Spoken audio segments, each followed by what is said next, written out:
Sarvodaya science college में पढ़ने वाले 9th क्लास के बच्चे एवं बच्चियों, छात्र छात्राओं, कल आपने वर्णमाला देखा संस्कृत का।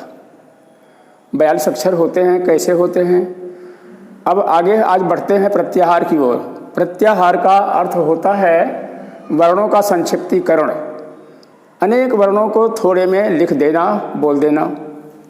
ध्यान देने योग्य बात है। देखिए, अच प्रत्याहार लिखा गया है। अच जो हम हिंदी में स्वर कहते हैं बेटा, तो आ से लेकर के औ तक है, 9 अक्षर हैं, 9 वर्ण हैं। अब बनेगा कैसे? अच में कौन कौन से खंड आ रहे हैं? 4 खंड हैं। आ, ई, उड़। अड़ा में हलंत लगा हुआ है, इसलिए हलंत कट जाता है बेटा, हलंत वाला वर्ण ही खत्म हो जाएगा। ए, ओ, फिर अंगा है, अंगा खत्म हो जाएगा।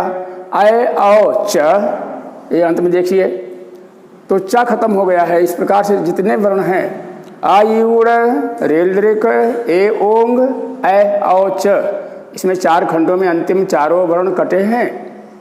नहीं तो 9 4 13 हो जाते, इसलिए यहाँ 9 वर्ण बचे हैं। 9 ही प्रत्याहार के अंश माने जाएंगे। थोड़े में कहेंगे अक, अच, और लिखने को बहुत से हैं। इसी प्रकार से अक देखिए, आ से का तक देखना है आपको, कैसे बनाया जाता है प्रत्याहार। ध्यान देने योग्य बात है। पहला अक्षर देखेंगे, अक में क्या है? आ है। आ ढूंढें अपने माहेश्वर सूत्र में और चलेंगे का तक। जितने भी अक्षरों में हलंत होगा उन सबको खत्म कर देंगे, समाप्त कर देंगे। आ, ई, उ तीनों लिखे गए हैं। अड़ा नहीं है, कट गया। फिर री, लिक, का नहीं है, का कटा दिया गया, काट दिया गया है, तो अक बन गया है। इसी प्रकार से इक है, बिल्कुल ऐसे ही है। अब यहाँ देखेंगे, ई से शुरू करेंगे। ई कहाँ लिखा हुआ है? ई, उ, री, तो ई, उ, री, ली, ये 4 वर्ण हैं। अब ध्यान दीजिए, ई, उ, री, ली कहाँ से आ गया है? आ, ई, उ, र यहाँ था। अब आ से नहीं करना है, ई है। ई, उ, र कट गया, तो ई, उ तो वहाँ से हो गया, और रेल, रिक का कट गया। अब देखेंगे उक है, बहुत सहज है समझने का तरीका। उक। अब उ से देखें, उ कहाँ लिखा है? आ, ई, उड़, तो उ से देखना है तो लिख दिएंगे उ। अब अड़ा कट गया, रे, रिक, अब रे और ली, ये 3 अक्षर हो गए हैं। इसी प्रकार से आगे देखेंगे, व्यंजन में हल से, जिसको हम संबोधित करते हैं, हा या वरट से चलेगा हल तक। जिसको महसूर सूत्र याद है, कंठस्थ है, उसके लिए कोई कठिनाई नहीं है। तो आप देखेंगे व्यंजन वर्णों से बना हुआ प्रत्याहार यण है। यण कैसे बनेगा? सोचने योग्य बात है। या, व, र, ला आता है, इसमें 4 वर्ण।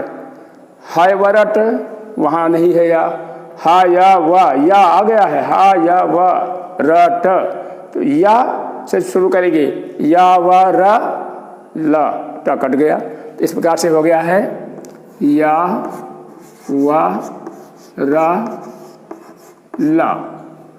ये हो गए 4 अक्षर हो गए हैं। व्यंजन का ही प्रत्याहार है जस।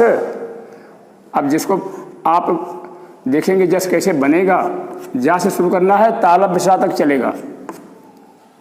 कौन कौन से अक्षर होंगे? जा, ब, ग, ड, द। प्रत्याहार बनाने के लिए देखिए महसूर सूत्र लिखा गया है, जा, ब, ग, ड, द, स, लेकिन यहाँ लिखा गया है जस। इसमें कौन से वर्ण में हलंत है? स में, इसलिए जा, ब, ग, ड, द, स कट जाएगा। जा, ब, ग, ड, द। तो इस प्रकार से आप देख रहे हैं प्रत्याहार बनाने के ढंग, विधियाँ। अगर आप प्रत्याहार नहीं बना पाएंगे तो कोई भी संधि नहीं कर पाएंगे। संधि बनाने के लिए प्रत्याहार ही मूल है, प्रत्याहार ही एक सूत्र है, जैसे गणित का सूत्र है। ऐसे संस्कृत में जितने वर्ण हैं उतने ही प्रत्याहार बनेंगे। देखने को 43 वर्ण दिखाई पड़ते हैं, हा 2 बार आता है। किंतु 42 वर्ण ही हैं। वो आह की मात्रा जो अयोग वाह है, इसलिए उसमें से निकाल दिया जाता है। तो 42 वर्ण है तो 42 प्रत्याहार होंगे। ध्यान देने वाली बात है, या ये एक प्रत्याहार है। यह का अर्थ होता है या से शुरू करेंगे या तक समाप्त करेंगे। हा या वरट या से चलेगा, अब नीचे कापाया लिखा गया है, वहाँ जाके खत्म हो गए, तो इतने वर्ण उसमें समाहित होंगे। प्रत्याहार का अर्थ ही हो गया है अनेक वर्णों को थोड़े में समेट देना। 2 अक्षर में बोलते हैं हम केवल, कोई भी प्रत्याहार 2 ही वर्णों में बोला जाएगा, चाहे अक है, इक है, उक है, यण है, जस है, अच है, कुछ भी सब बोले जाएंगे और अंत में हलंत लगा होगा बोलने में, लिखने में। लेकिन वहाँ जब वर्णन करेंगे वर्णों का तो नहीं लगा होगा, काट दिया जाएगा। अब इतना सहज तरीका है विद्वानों ने जो बताया है, आज हम उसी को संबोधित कर रहे हैं आप बच्चों के लिए। तो आप ध्यान से इस पर देखिए एक बार फिर से। प्रत्याहार क्या है? प्रतिधन आहार, संधि के अनुसार। प्रति माने हर एक वर्णों को आरोहित कर देना, समेट लेना। इस प्रकार से कहते हैं थोड़े शब्दों में, थोड़े अक्षरों में ही सारे अक्षरों को समेट लिया जाता है। इसी को कहते हैं प्रत्याहार। प्रत्याहार के बाद में आपके लिए समझाया जाएगा जितने भी अक्षर वर्णन किए जा रहे हैं इस भाषा में, हिंदी या संस्कृत में, वो मुख से निकलते तो हैं, मगर शरीर में मुख से किस स्थान से निकलते हैं उसके लिए कल बताया जाएगा आपको। बेटा आज इतना ही काफ़ी है आपके लिए, इसको आप कंठस्थ कीजिए, इस पर आप बार बार कंठस्थ करते हुए याद कर रखिए, दोबारा पूछने की जरूरत नहीं जी।